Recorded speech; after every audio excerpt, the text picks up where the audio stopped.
বন্ধুরা আজকে মা বানাবে মিক্স ফ্রাইড রাইস। চলো দেখে নিই কী কী করতে হবে। চালগুলো প্রথমে 2 ঘন্টা ভিজিয়ে রেখে দিয়েছি, এরপরে চলো দেখাই কী কী করতে হবে।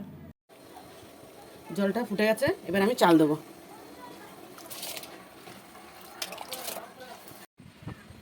একটু তেল দেবো। এই দেখো ভাতটা হয়ে গেছে, এবার লেবুর রস দিয়ে দিচ্ছি। এবার আমি নামিয়ে নিচ্ছি। এবার এক এক করে সব ভাত। এখানে হলো বিন, গাজর, ক্যাপসিকাম, মটরশুঁটি, সঙ্গে কটা কাঁচা লঙ্কা নিয়ে নিয়েছি। এবার সব আমি একসঙ্গে ভেজে নিচ্ছি, এক এক করে দেখাচ্ছি।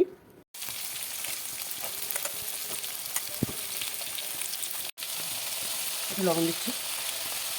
হালকা ভাজা হয়ে গেছে, এবার মটরশুঁটিগুলো দিয়ে দিচ্ছি।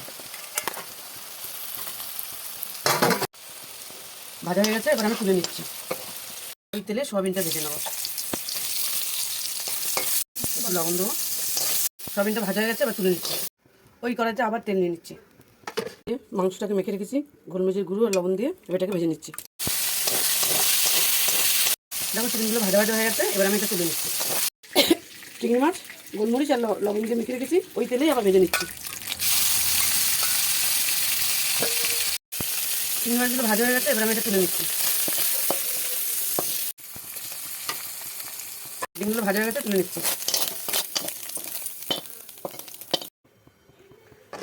তেলটা দিলাম আবার গোটা গরম মশলা, তেজপাতা, কাজু বাদাম কুচি, হালকা ঢেলে নেবো।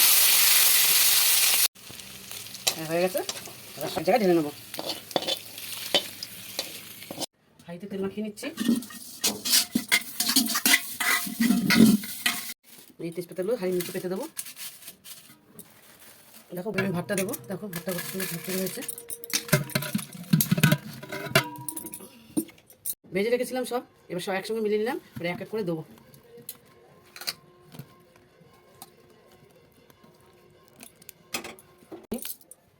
দেবো লবণ, দেবো সাদা তেল, আবার দেবো ভাতটা।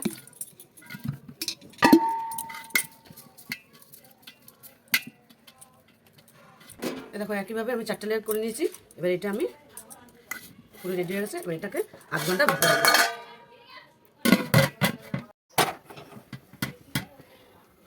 ভাপে বসিয়ে দিলাম 8 ঘন্টা। এবার গ্যাস কমিয়ে দিয়ে 8 ঘন্টা ভাপে রাখবো। দেখো ঢাকা দিয়েছি বেশ সুন্দর করে, এবার আমি নামিয়ে নিচ্ছি। দেখো বন্ধুরা হয়ে গেছে, দেখো কি সুন্দর ঝরঝরে। হ্যাঁ খুব সুন্দর হয়েছে, গন্ধটাও সুন্দর বেরোচ্ছে। তোমরা করে দেখো, খেতে খুব সুন্দর হবে।